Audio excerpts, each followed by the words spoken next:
In a nutshell, I thought we came and we took care of business.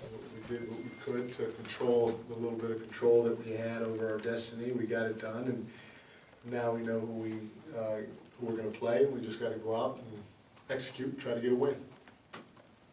Mike, what's your initial thoughts on having a rematch with the Warriors? A nice Game 7 type of game back Tuesday night at the Golden One Center. No, we welcome anybody that's in front of us.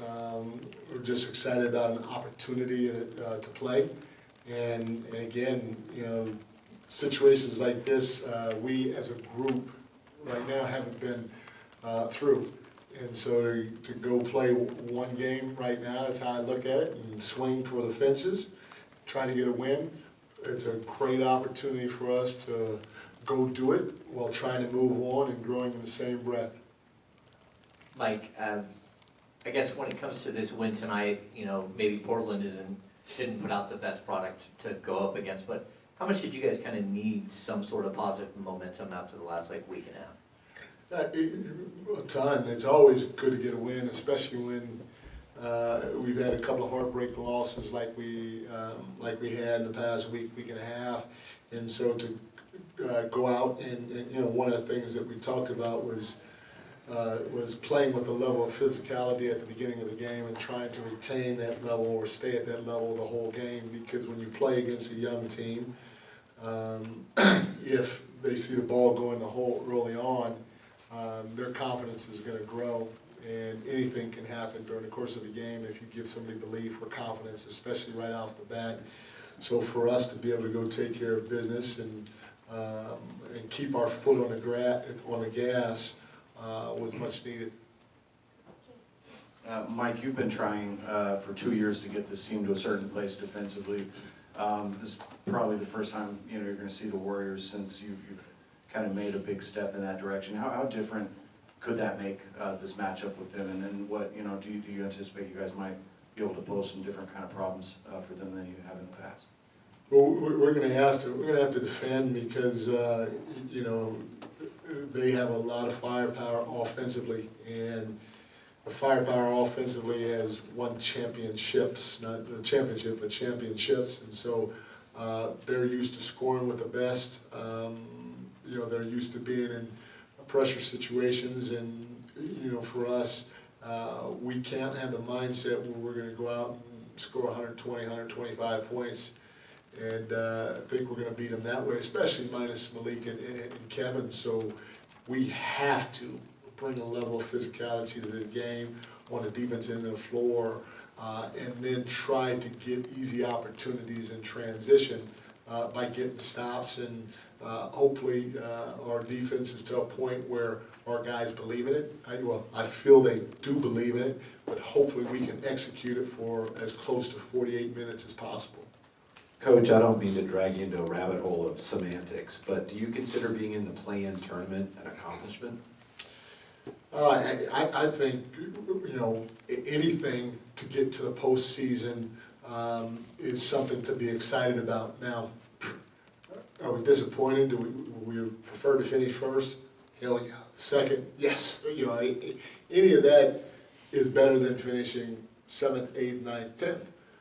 But for our guys to kind of go through what they went through and fight and continue, because we could have cashed it in a long time ago. In some of our losses down the stretch, you know, they were good teams, and our guys fought. They never threw the towel in, and you know, it hurts, and I'm glad that it hurts. I'm glad that it bothered us, because that's usually when you grow the most. So anytime you can play after your last regular season game, it's a positive. But it's, again, I'm not trying to say, hey, yes, this is the best thing ever, because we wanted more, and we didn't get more, but it's okay. We're on the path or journey that we're on.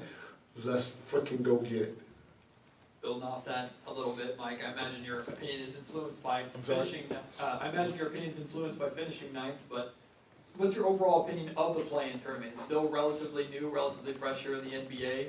Games that didn't exist a handful of years ago now exist and are happening on Tuesday. So what's your just overall opinion of the play-in tournament being added to the NBA? You know, at first, I guess I'm like everybody, when they first brought it up, I was like, man, this is no good, whatever. And after you watch it the first year, you watch it the second year, and you understand it more. And I'm on record saying this. At first, I was like, no, but then after the first year or two, I'm like, hey, this is pretty neat. You know, I think it's a pretty neat deal. It adds a twist to the whole thing, and obviously the NBA got exactly what they wanted from it this year, with everybody, you know, going down the stretch of the end of the season, fighting their tails off, you know, for that 6th spot, for that 5th spot, and they had some good games because of it. Probably the TV ratings were good because of it down the stretch. So, like I said before, it's a good thing. And not just for the team, you know, players and coaches, but it's a good thing for you guys as media and for the fans as well.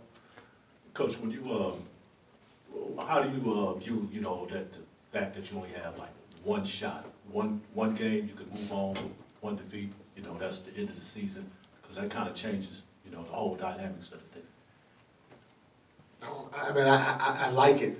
I like it because we haven't faced it yet, you know, and that's what's exciting to me is, okay, what are we made of? You know, can we go get this done? Especially versus a team that knocked us out last year, a team that has 4 or 5 championships and championship level coaching staff. Can we go get it done in this type of environment? Because it's a different type of pressure than a 7-game series. Because you know, if you drop one, you still got it. You're gonna have another opportunity. You don't have no other opportunity here. You got to go get this one. And so it takes a different level of focus, a different level of confidence or belief going into the game, and for sure a different level of execution throughout the course of the game on both sides of the floor. So I like it, and I truly feel our guys will embrace it.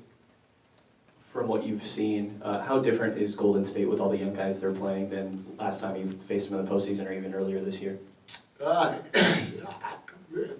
know, I know their record probably doesn't speak of it, but I think they're better because they, for the most part, they have the same guys as they had last year, but their young guys have improved. They've improved because they've got significant playing time, and so I think they're a better team than last year, based on them still having the same cast.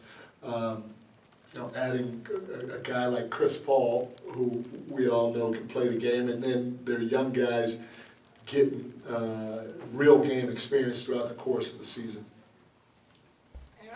Right here. Coach, having a Game 7 experience like you did against the Warriors last year here, does that help at all Tuesday, or just 2 separate years?